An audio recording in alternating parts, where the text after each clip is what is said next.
All the best. Thank you, sir.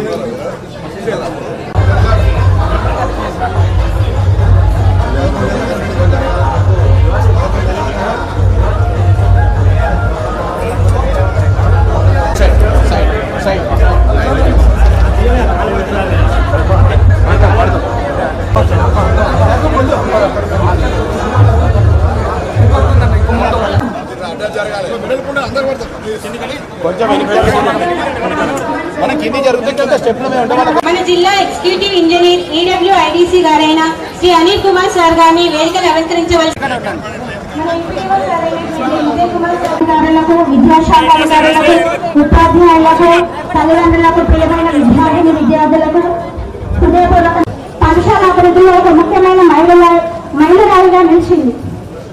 ఆధునిక సౌకర్యాలతో కూడిన ప్రయోగశాలలు, గ్రంథాలయాలు, డిజిటల్ విద్యా సదుపాయాలు మరియు మౌలిక వసతుల విద్యార్థుల పాఠశాల మనకి 2011 మార్చి 23వ తేదీన విద్యార్థులకు సకల సదుపాయాలు కల్పించబడుతున్నాయి. ఇటు బోధనా సిబ్బంది, ఇటు బోధనేతర సిబ్బంది అందరూ కలిసి విద్యార్థుల సమగ్ర విద్యాభివృద్ధికి కృషి చేస్తున్నారు.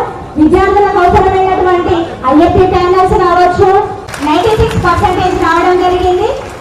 మండల టాపర్ గా కూడా SSC సెకండ్ టాపర్. గౌరవనీయులైన మంత్రులైన శ్రీ పొంగులేటి శ్రీనివాస్ రెడ్డి సార్ గారికి, పొన్నం ప్రభాకర్ సార్ గారికి మరియు వేదికపై ఉన్న అతిథులందరికీ నా నమస్కారం. నా పేరు సమీర. నేను 12వ తరగతి MBA చదువుతున్నాను. ఈరోజు మన అందరి జీవితంలో ఒక మధురమైన రోజు. కళలు, ఆశలు, భవిష్యత్తు ఇక్కడ నిర్మితం అవుతున్నాయి. మొదట ముఖ్యమంత్రి అయిన శ్రీ యనమల రేవంత్ రెడ్డి సార్ గారికి మా ధన్యవాదములు. మా అందరికీ ఉచిత పుస్తకాలు, blankets, bedsheets, digital classrooms, trunk boxes అందజేస్తున్నారు. మా విద్యార్థుల అందరి తరపున హృదయపూర్వక ధన్యవాదాలు సార్. అందరికీ థ్యాంక్ యూ. పెరిగింది సార్. సరిపోతున్నాయి sir.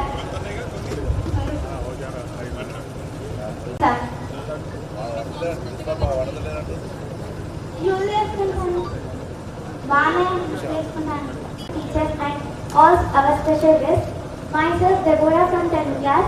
It is a great honor and happiest moment to me to stand before you on this special occasion, our school warming day. Our teachers us and inspire us to try again and again. When we defeat, they encourage us to try again and again. They are the guidelines of our journey. I am so proud to be a student of this wonderful school. I promise that we will do hard. ఈరోజు ఎల్కతోటి KGBV additional class rooms inauguration programme కి వచ్చిన గౌరవనీయులు incharge minister గారికి, minister of transport and BC welfare Ponnam Prabhakar sir గారికి, honourable MLA west గారికి, సర్పంచ్ గారికి, ఇక్కడ వచ్చిన all the officers, teachers and students అందరికీ నమస్కారం. మనం చూస్తున్నాము రికార్డ్ టైమ్ ఆఫ్ 1 year లో ఈ మొత్తం బిల్డింగ్ మీకు కంప్లీట్ కావడం జరిగింది. Very happy to see this. And మనకు దీంతో పాటు కూడా ఒక నాబార్డ్లో కూడా additional toilets and kitchen shed కూడా శాంక్షన్ ఉంది ఇప్పుడు మీకు. అది కూడా వర్క్ ఆల్రెడీ స్టార్ట్ అయింది. సార్ మనకు టోటల్ మన జిల్లాలో 9 KGBVs ఉన్నాయి. దాంట్లో దాదాపు 3000 స్టూడెంట్స్ చదువుతున్నారు. అన్ని KGBVs మనకు అప్గ్రేడ్ టు జూనియర్ కాలేజెస్ కావడం జరిగింది. అండ్ అన్ని జూనియర్ కాలేజెస్ లో అడిషనల్ క్లాస్ రూమ్ ఇట్లాంటి అడిషనల్ బిల్డింగ్ కూడా ఆల్రెడీ ఇన్ఫ్రాస్ట్రక్చర్ అప్గ్రేడేషన్ కింద కంప్లీట్ కావడం జరిగింది. సార్ దీంతో పాటు కూడా ఈసారి మనకు in all the KGBVs new uniforms 2 pair of additional uniforms కూడా ఆల్రెడీ పిల్లలకి ఇవ్వడం జరిగింది. దాంతో పాటు కూడా మిగతా అన్ని ఎంటైటిల్మెంట్స్ కూడా పిల్లలకి లైక్ ట్రంక్ బాక్సెస్ ఉంటాయి, మిగతా ఏమేమి అది కూడా ఆల్రెడీ అన్ని స్కూల్స్లో డెలివర్ కూడా చేయడం జరిగింది. అన్ని స్కూల్స్లో అందరూ ఎస్ఓస్, మళ్ళీ కోఆర్డినేటర్స్, మళ్ళీ డిఓ గారు కూడా రెగ్యులర్గా రివ్యూ చేస్తున్నారు. మన లెవెల్లో కూడా రెగ్యులర్గా రివ్యూ నడుస్తుంది. ప్రోగ్రామ్ మంచిగా అందరూ ఏర్పాటు చేస్తున్నారు. ఆల్ ది టీచర్స్కి అండ్ హెడ్ మాస్టర్స్కి ధన్యవాదాలు. మీరు వచ్చినారు సార్, చాలా చాలా ధన్యవాదాలు. Thank you sir. అందరికీ నమస్కారం. ఈరోజు కేజీబీవీ పాఠశాల ప్రారంభోత్సవానికి విచ్చేసినటువంటి గౌరవ రెవెన్యూ శాఖ మంత్రులు పొంగులేటి శ్రీనివాసరెడ్డి గారికి, సహచర శాసనసభ్యుడు మిత్రుడు రాజేందర్ రెడ్డి గారికి, జిల్లా కలెక్టర్ గారికి, ప్రిన్సిపాల్ గారికి, విద్యార్థులందరూ కూడా పేరు పేరు నమస్కారం. నేను ఎమ్మెల్యే అయిన తర్వాత ఈ భవనానికి శంకుస్థాపన చేసుకున్నాం. ఈరోజు పూర్తి చేసుకునే పిల్లలకు ఎంఆర్ఓ ఆఫీసులో ఫౌండేషన్ వేసుకున్నాం. ఇప్పుడే మంత్రి గారు చెప్పిన ఒక ఏడాది లోపల మండల రెవెన్యూ కార్యాలయాన్ని కూడా ప్రజలకు ఉపయోగించుకునే విధంగా చేయాలనే మాట చెప్పినారు. దానికి కూడా ఈరోజు మనం ఫౌండేషన్ వేసుకున్నాం. ఈరోజు ఎలకదుర్తి మండల కేంద్రం చాలా అభివృద్ధిలోకి రావాల్సినటువంటి విధంగా అటు ఇరిగేషన్ కానీ విద్య కానీ ఇతర అన్ని కార్యక్రమాలు తీసుకునే సందర్భంలో నేను ఒక విద్యార్థి నాయకుడిగా గతంలో ఉన్న విద్యా వ్యవస్థకు ఇప్పుడు మీ అందరూ ఆశీర్వదితులు వచ్చిన తర్వాత ప్రజాపాలనలో ఈ యొక్క విద్యా వ్యవస్థకు చాలా మార్పులు స్పష్టంగా నేనే గమనిస్తా ఉన్నాను. ఎందుకంటే ఇది అధికారంలో ఉన్నామని చెప్పేటువంటి మాట కాదు. గతంలో విద్యార్థుల కొరకు అనేక ఉద్యమాలు చేసినటువంటి పరిస్థితి. ఈరోజు ప్రభుత్వం రాగానే అర్ధాకలితోటో బలమైనటువంటి ఆహారం లేక విద్యార్థులు తమ సరైనటువంటి విద్యాబోధన కొనసాగించలేకపోతున్నారనే ఉద్దేశంతో పిల్లలందరికీ మంచి టైప్ ఛార్జీలు పెట్టడం కాకుండా వారికి అవసరమైనటువంటి కార్పొరేట్ ఛార్జీలు పెట్టడంతో పాటుగా ఇటువంటి భవన నిర్మాణాలు ఇన్ఫ్రాస్ట్రక్చర్తో పాటుగా టీచింగ్ సైడ్ కూడా రిక్రూట్మెంట్స్, దాని తర్వాత వాళ్ళ ప్రమోషన్స్, అందుకు సంబంధించి అధ్యాపక వర్గం అసహనంగా ఉండొద్దు, వాళ్ళంతా కూడా సరైనటువంటి కేంద్రీకరించి విద్యాబోధన చేయాలనేటువంటి విధంగా వాళ్ళ సమస్యలు కూడా పరిష్కరించి ఈరోజు ప్రభుత్వం విద్యకు అత్యంత ప్రాధాన్యత ఇస్తా ఉంది. ముఖ్యమంత్రి గారు ఎప్పుడు చెప్తా ఉంటారు, గతంలో ప్రభుత్వాల దగ్గర డబ్బులుండే, భూములు పంచుతా ఉండే, డబ్బులు ఖర్చు చేస్తా ఉండే. ఇలా దేశవ్యాప్తంగా ఉన్న ఆర్థిక పరిస్థితుల దృష్ట్యా డబ్బులు, భూములు, ఇతరత్ర ఇబ్బంది ఉన్నప్పుడు మనం ప్రభుత్వాల తరఫున చేయగలిగేది ఒకటే, అది ప్రతి విద్యార్థికి ఉన్నతమైనటువంటి చదువు చదివించగలిగేటువంటి విషయాన్ని అత్యంత ప్రాధాన్యత ఇవ్వాలని చెప్పినప్పుడు చాలా సంతోషపడతా ఉన్నాం. ఎందుకంటే భావి తెలంగాణ నిర్మాణం కావాలన్నా, భావి భారతదేశం నిర్మాణం కావాలన్నా పునాది లాంటి విద్యా వ్యవస్థలో మరి ఈరోజు ఈ పోటీ ప్రపంచంలో గతంలో 60-70% మార్కులు వస్తే చాలా గొప్ప ఉండే.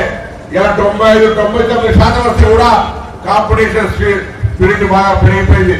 అందుకే విద్యార్థులకు ఒక ప్రణాళికాబద్ధంగా, అంటే చదువుకున్న తర్వాత వారికి సరైనటువంటి ఉపాధి లేకుండా ఉంటే కూడా ఆ చదువు వృధా అని, చదువుతో పాటుగా వృత్తిపరంగా లేదా భవిష్యత్తులో చదువు అయిపోగానే ఏదైనా వాళ్ళ కాళ్ళ మీద పడి బ్లూ కలర్ జాబ్స్ ఏదో ఒకటి చేసుకొని బతికే విధంగా ఉండగా విద్యా వ్యవస్థ లోపల కూడా అనేక మార్పులు తీసుకొచ్చి భవిష్యత్ తరానికి ఒక నిర్మాణవంతంగా ఉండే విధంగా స్కిల్ డెవలప్మెంట్ కూడా యూనివర్సిటీ ఏర్పాటు చేసి, అటు క్రీడలు ప్రోత్సహించడానికి స్పోర్ట్స్ యూనివర్సిటీని ఏర్పాటు చేసి ఈ విధంగా ముందు ఈ నియోజకవర్గంలో ఉన్నటువంటి అన్ని విద్యార్థి సమస్యల్ని, హాస్టళ్లకు సంబంధించిన సమస్యల్ని, స్కూళ్లకు సంబంధించిన సమస్యల్ని మరి పరిష్కరించే విధంగా ఒక మొత్తం డేటా తీసుకొని ఫీల్డ్ మేనర్గా పరిష్కరించే ప్రయత్నం చేస్తూ ఉన్నమాట. మనవేస్తూ మరొకసారి పాఠశాల చదువుతున్న పిల్లలందరికీ ఆశీర్వచనం ఇస్తూ పొద్దున ఎలకదుర్తి పాఠశాల నుంచి అన్ని రంగాల క్రీడ, సాహిత్యం, కల్చరల్, లిటరీ ఏ కార్యక్రమమైనా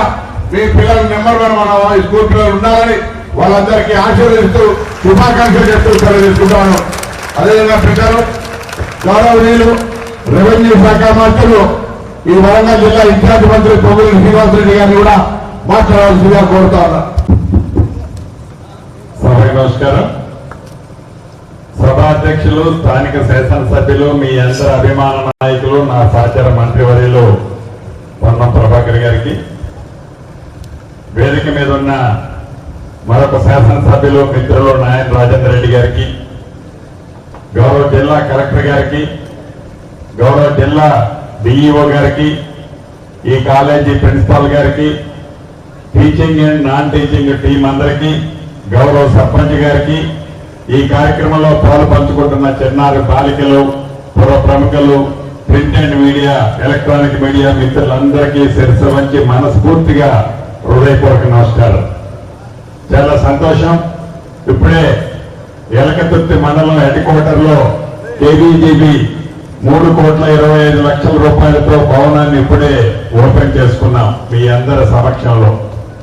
మీకు తెలిసిందే, ప్రజాప్రభుత్వం కావాలని 2.5 సంవత్సరాల క్రితం మీ అందరి దీవులతో ఏర్పడిన తర్వాత గౌరవ ముఖ్యమంత్రి రేవంత్ రెడ్డి గారి నాయకత్వంలోని మన ప్రభుత్వం విద్యకి, వైద్యానికి పెద్దపీట వేశారన్నది మీకు కర్తచ్చినట్టు కనబడుతుంది. విద్య పట్ల ఈ ప్రభుత్వం ప్రత్యేకమైన శ్రద్ధ చూపించి పేదవాళ్ళ పిల్లలు కూడా మంచి చదువులు చదివించాలని, పేదవాళ్ళ పిల్లలు కూడా ప్రైవేటు కార్పొరేట్ స్కూళ్ళకి, కాలేజీలకి ధీటుగా ప్రభుత్వ స్కూళ్లు కూడా నడపాలని ఈ ప్రభుత్వం విద్య మీద కొన్ని వేలాది కోట్ల రూపాయలు ఖర్చు పెట్టదన్న సంగతి మీకు తెలుసు. పేదోడు పిల్లలు కూడా కడుపు నిండా భోజనం ఇందాక మిత్రులు చెప్పినట్లు 40% డైట్ ఛార్జీలు, 200% పేదింటి ఆడపిల్లలు చదువుకునే వారికి కాస్మెటిక్ ఛార్జీలు పెంచిన ప్రభుత్వం, మీరు ఆశీర్వదించి దీవించిన ప్రభుత్వం. అంతేకాదు, ఆనాటి ప్రభుత్వం పేదవాళ్ళ పిల్లలకి గొప్పలుగా అక్కడ ఇక్కడ ఆశ్రమ పాఠశాల ఓపెన్ చేశామని చెప్పారు. ఆ ఆశ్రమ పాఠశాల ఓపెన్ చేసిన ప్రదేశాలు ఏంటంటే మూతపడ్డ రైస్ మిల్లు, మూతపడ్డ కోళ్ల ఫారాలు ఆనాడు నడిపితే, ఈనాడు ఈ ప్రజా ప్రభుత్వం ఇందిరమ్మ రాజ్యంలో ప్రతి నియోజకవర్గానికి 200 కోట్ల రూపాయలు ఇచ్చి సుమారు 3,500 మంది పిల్లలకి ఇంటిగ్రేటెడ్ ఇంటర్నేషనల్ స్టాండర్డ్ లో అద్భుతమైన భవనాలు నిర్మిస్తున్నాం. అంతేకాదు, ప్రతి నియోజకవర్గానికి ఒక ఇంటిగ్రేటెడ్ స్కూళ్లను కూడా ఏర్పాటు చేస్తున్నాం. అంతేకాదు, సకల వసతులు, పిల్లలకి డ్రెస్సులు కానీ, పుస్తకాలు కానీ, స్కూళ్ళు, కాలేజీలు ఓపెన్ అయిన వితిన్ 1 మంత్ లోపులోనే క్వాలిటీ ఉన్న మెటీరియల్ తో ఇచ్చే కార్యక్రమానికి కూడా ఈ ప్రభుత్వం శ్రీకారం చుట్టింది. ఇది మీరు ఎన్నుకున్న ప్రభుత్వం. ఇక్కడ చిన్నారి బాలికలు, మీకు తెలియదు కాదు, మీ తల్లిదండ్రులు ఎంత కష్టపడి వాళ్ళు పడే కష్టాన్ని మీరు చూస్తున్నారు. వారిలాగా మీరు భవిష్యత్తులో కష్టపడద్దు. ఎప్పుడు ముఖ్యమంత్రి గారు ఇందాక చెప్పినట్లు, అన్న చెప్పినట్లు, ఎప్పుడు ముఖ్యమంత్రి గారు చెప్తారు, ఒకప్పుడు ఇందిరమ్మ ప్రభుత్వంలో పేదవాళ్ళకి పంచడానికి 100ల కొద్దిగా, 1000ల కొద్దిగా, లక్షల కొద్దిగా ప్రభుత్వ భూములు ఉండేవి. ఈనాడు ఆ ప్రభుత్వ భూములు లేవు. పేదవాళ్ళకి మంచి విద్యనిచ్చినట్లయితే వారి కాళ్ళ మీద పిల్లలు, వారి కాళ్ళ మీద వాళ్ళు నిలబడటమే కాకుండా ఇంకా ఒక 10 మందికి, 100 మందికి వారే జీవనోధారం చూపిస్తారు. ఇది పసిగట్టిన ఈ ప్రభుత్వం విద్యకి, అదే రకంగా పేదవాళ్ళ వైద్యానికి కూడా రాష్ట్రంలో ఎక్కడా ఇబ్బంది కలగకుండా ఉండే విధంగా ఒకటి విద్య, ఒకటి వైద్యం, 2 కళ్ళుగా ఈ ప్రభుత్వం పేదవాళ్ళ పక్షపాతి ప్రభుత్వంగా పనిచేస్తుందని మరొక్కసారి మీ అందరికీ తెలుపుతూ, ఏదైతే ఇందాక ప్రిన్సిపాల్ గారు అడిగారో, కోతులు ఇబ్బందితో చిన్నారి బాలికలు ఇబ్బంది పడుతున్నారని టాప్ ప్రయారిటీ ఇచ్చి, ఉన్న ఎస్టిమేట్ లో దాన్ని టాప్ ప్రయారిటీ ఇచ్చి దానికి గ్రిల్లు ఇతరత్రా ఏర్పాటు చేయాలని కూడా ఆదేశిస్తూ మీ అందరి దగ్గర సెలవు తీసుకుంటున్నాను. బెడ్షీట్స్, కార్పెట్స్ డిస్ట్రిబ్యూషన్ చేయడం జరుగుతుంది. ఇది ఎంతో అదృష్టంగా భావిస్తున్నాను.